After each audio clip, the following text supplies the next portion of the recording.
আপনি যদি চান মানুষ আপনার সাথে কানেক্ট করুক, মানুষ আপনার সাথে সুসম্পর্ক গড়ে তুলুক, অথবা মানুষের সাথে আপনার বন্ডিংটা খুব ভালো হোক, তাহলে আজ থেকে 5টি জিনিস করা বাদ দিয়ে দিন। নাম্বার 1, কখনো কারো সমালোচনা করবেন না।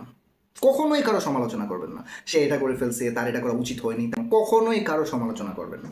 নাম্বার দুই হচ্ছে অভিযোগ করবেন না।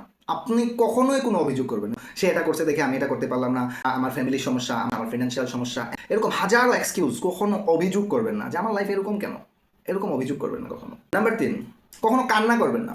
যারা কান্নাকাটি করে তাদের সাথে কখনোই মানুষ ভিড়ে না, তার সাথে মানুষ কখনোই কানেক্ট করে না। কারণ কান্না করে আপনি কিছুক্ষণের জন্য আপনার সিচুয়েশনটাকে আপনার ফেভারে আনতে পারবেন, but not for long time. আপনি কান্না করলে তাৎক্ষণিক মানুষ কিছুটা আপনাকে সান্ত্বনা দিবে, কিছুটা সময়ের জন্য আপনার সাথে থাকবে। তো সেজন্য কখনো কান্না করবেন না। নাম্বার 4, কখনো অভিশাপ দিবেন না কাউকে। কখনো কাউকে অভিশাপ দিবেন না। Never curse any one in your life. তোর এটা না হোক, তোর ওটা না হোক, তুই ধ্বংস হয়ে যা, এরকম কখনোই কাউকে অভিশাপ দিবেন না। নাম্বার 5, কখনো কারোর সাথে নিজেকে তুলনা করবেন না। যে তার অনেক টাকা পয়সা আছে, আমার নাই কেন? তার ফ্যামিলি স্ট্যাটাস অনেক ভালো, আমার ভালো না কেন? তার বাপদাদার অনেক সুনাম আছে, আমার নাই কেন? তার এটা আছে, আমার নাই কেন? তার চেহারা সুন্দর, আমার না কেন?